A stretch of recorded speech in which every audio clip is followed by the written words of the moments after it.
Sex for humans is not necessary. Over the years, scientists have found many other ways to reproduce, like using a petri dish, where they extract sperm from the man and cells from the woman.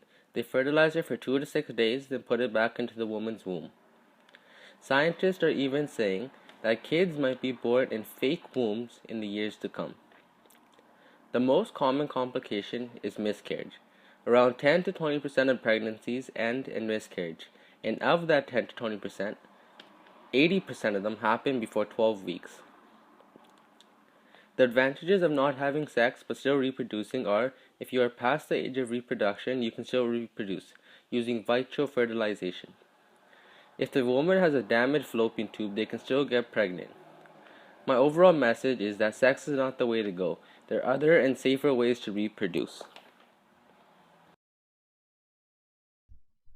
Humans have an array of alternatives to having sex.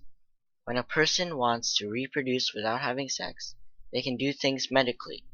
Other animals have no such luxury.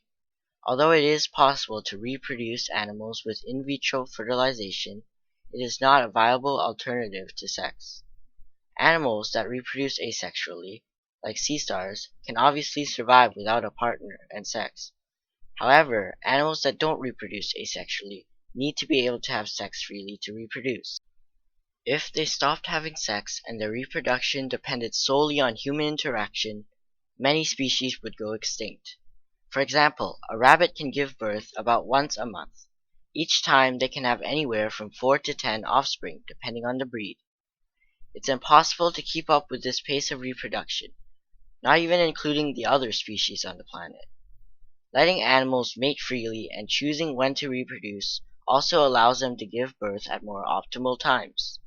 With the main alternative to sex out the window, there would be no way left for animals to reproduce without sex.